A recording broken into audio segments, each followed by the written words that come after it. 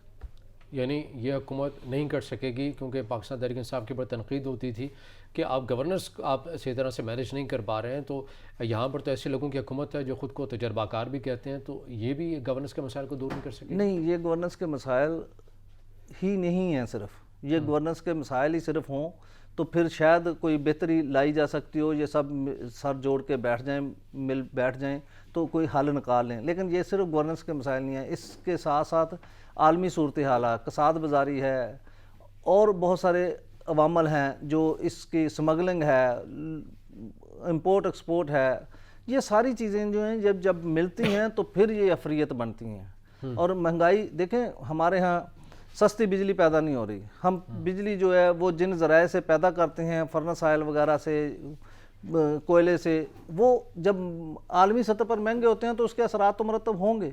اور یہی وجہ ہے کہ ہمیں بار بار بجلی کی قیمتوں میں ایڈجسٹ کرنا پڑتا ہے. پھر جب ہم قرضے لیتے ہیں, اچھا وہ جو ادارے ہمیں قرضے دیتے ہیں یا جو ممالک ہمیں قرضے دیتے ہیں وہ اپنے قرض کو, اپنی رقم کو سیکیور کرنے کے لیے ہمیں پھر شرائط بھی دیتے ہیں کہ آپ, یہ آسان طریقہ ہے کہ آپ پٹرول بڑھا دیں, بجلی بڑھا دیں اور ان سے ٹیکس زیادہ کلیکٹ کریں, جس وجہ سے یہ مہنگائی ہوتی رہتی ہے. اور اس کو کنٹرول کرنا میرا نہیں خیال کہ موجودہ حکومت کے بھی بس میں ہے. اس کا بھی آئندہ حکومت آئے تو شاید کوئی رستہ نکلے, یا دنیا اس کے ساتھ اچھے تعلقات ہوں, ہمسایوں کے ساتھ اچھے تعلقات ہوں, تو پھر یہ مہنگائی کا جو ہے نا جن جو اس کو قابو کیا جا سکتا ہے, اس کو ختم نہیں کیا جا سکتا. اور جو بے روزگاری والا جس بیانیے کو لے کے چلے تھے پاکستان تحریک انصاف بھی, کیونکہ ایک وہ بھی کافی حد تک بڑی وجہ ہے, کووڈ کے دنوں میں ہم نے دیکھا کہ کافی حد تک لوگ بے روزگار بھی ہوئے ہیں. تو اتنے کم ٹائم کے لیے آپ اتنی اچھی پرفارمنس تو نہیں کر سکتے ہیں, تو ٹھیک ہے آپ چلے جائیں الیکشن موڈ کے اوپر, الیکشن کروا لیں, آزادانہ حکومت بنائیں اور پھر آزادانہ فیصلے بھی آپ کریں. الیکشن نہ کروانے کی وجہ آپ کو سمجھ میں آتی ہے کہ پاکستان تحریک انصاف کا وہ مضبوط بیانیہ ہے, اس کی وجہ سے چاہ رہے ہیں کہ اس کے اندر تاخیر ہو جائے, یا پھر سمجھتی ہے نئی مخلوط حکومت کہ ہم کچھ ڈیلیور کر جائیں سال ڈیڑھ کے اندر اور اسی بنیاد کے اوپر ہم پھر الیکشن موڈ میں چلے جائیں؟ میرا خیال ہے سال ڈیڑھ کے اندر کوئی ڈیلیوری تو مجھے نظر نہیں آتی, لیکن یہ ہے کہ ان کے مقدمات جو ہیں, جو حکمرانوں پر ہیں, جو حکمران بھی ہیں اور ملزم بھی ہیں, ان کا کسی حد تک کوئی اونٹ جو ہے نا کسی کروٹ بیٹھ جائے گا. اب یہ کیس واپس ہوتے ہیں, کیس میں پراسیکیوشن کیا کردار ادا کرتی ہے, یہ ایک ریلیف تو ملے گا. لیکن اگر آپ سمجھیں کہ عوام کو مہنگائی سے کوئی ریلیف ملے, کوئی سیاسی طور پر ریلیف ملے, وہ مجھے فی الحال کوئی نظر نہیں آتا. جہاں تک بے روزگاری ہے, بے روزگاری بھی تب بھی ختم ہوتی ہے جب ملک میں انڈسٹری کام کرتی ہے, جابز کریٹ ہوتی ہیں, باہر سے انویسٹر آتے ہیں, نئی انڈسٹری لگتی ہے اور اس میں سے لوگوں کو شامل کیا جاتا ہے, ان کو جابز دی جاتی ہیں, ان کی ضرورت پڑتی ہے لیبر کی ہر سطح پہ. وہ اس طریقے کا جب ماحول ہی نہیں ہے, اچھا پھر جو ہمارے ہاں کہتے ہیں کہ یہ سیاحت بڑھے, سیاحت بڑھنے سے بھی کافی لوگوں میں خوشحالی آتی ہے, لوگوں کا کاروبار بنتا ہے, لوگوں کے آنے سے یہاں پر ڈالر آتا ہے, پیسے آتے ہیں, یہ بھی ایک وجہ ہوتی ہے. لیکن یہ ماحول ہی نہیں ہے پاکستان میں اس وقت. تو افراتفری ہے, کون آئے. میں نے دیکھا کہ ابھی تک جو عمران خان کے پچھلے دھرنے سے متاثر ہوئے تھی, یہ ہوٹل انڈسٹری جو مری کی ہے یا سوات وغیرہ کی ہے, وہ اب تک وہ اس بات پہ رونا روتے ہیں کہ عمران خان کے دھرنے نے ہمارا کاروبار تباہ کیا. اب جب سیاسی صورتحال ایسی رہے تو یہ کیسے ہو سکتا ہے کہ ملک میں خوشحالی آئے یا ملک میں فراوانی آئے, لوگ اب کاروبار کریں, لوگ اس اطمینان کے ساتھ کہ وہاں ہم اپنا کاروبار جما سکیں گے اور کچھ کما سکیں گے. یہ ممکن نہیں نظر آتا جب تک حالات بہتر نہیں ہوتے, وہ چاہے سیاسی ہوں, امن و امان کی صورتحال ہو. یہ سارے فیکٹر جو ہیں بہت لازم ہے ملک میں بے روزگاری کے خاتمے اور خوشحالی کے لیے. آپ نے بات کی کہ کیسز جو ہیں وہ نئی مخلوط حکومت, کیونکہ جو ہم جو سربراہ ہیں, شخصیات ان کے اوپر چل رہے ہیں, لیکن اس سے پہلے ہم نے یہ بھی دیکھا کہ احتساب کا بیانیہ پاکستان تحریک انصاف کا رہا, اور اس 3 سال اور 7 یا 8 ماہ کی جو حکومت رہی عمران خان صاحب کی, اس کے اندر بھی تو عدالتیں یہ کہہ چکی ہیں کہ پولیٹیکل انجینئرنگ کے لیے نیب کے ادارے کو استعمال کیا گیا ہے, انتقامی کارروائیوں کا نشانہ بنایا گیا ہے, تو کچھ ثابت تو نہیں کر سکے, پروسیکیوشن کا وہ مضبوط نہیں کر سکے, نظام انصاف کی اصلاحات کی وہ باتیں کرتے تھے, تو انہوں نے پھر کیا کر لیا, جس جج کے اوپر انہوں نے ریفرنس فائل کیا تھا اس کے اوپر پہلے لوگ ان کو سمجھاتے رہے, بعد میں انہوں نے معذرت بھی کر لی.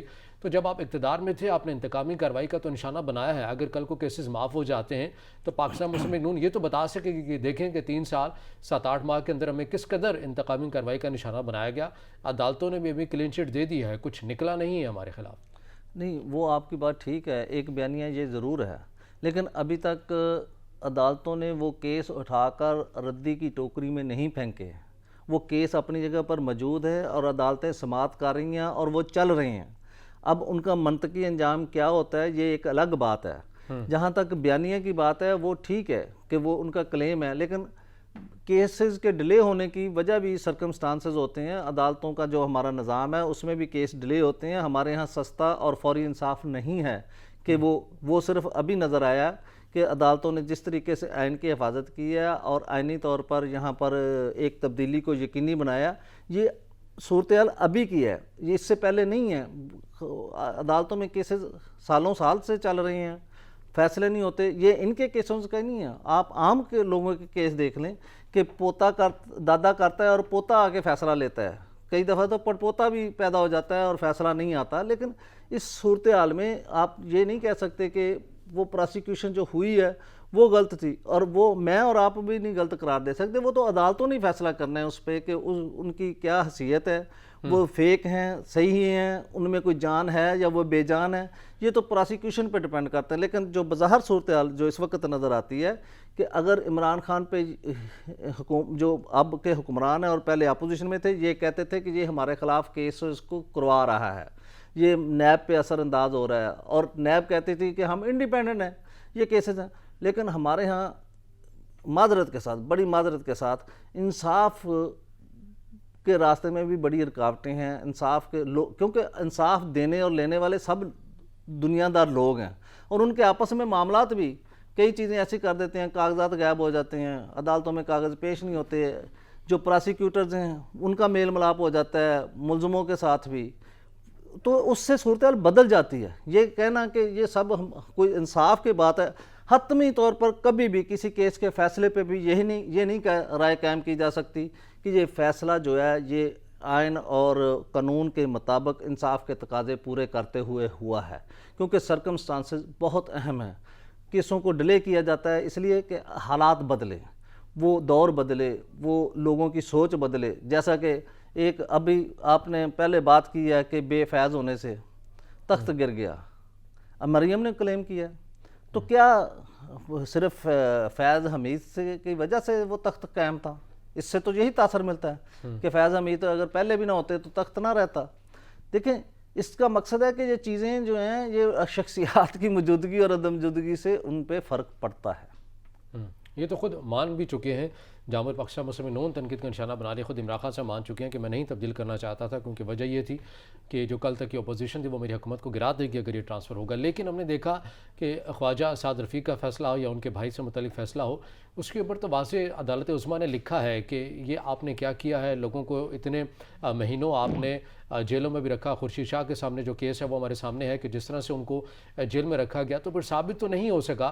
آپ یہ دیکھ لیں کہ سابق ڈی جی ایف آئی اے بشیر میمن بھی کہہ چکے ہیں کہ مجھے کہا گیا کہ آپ ان ججز کے خلاف ریفرنس بنا لیں یا فلاں کے خلاف آپ کیس بنا لیں.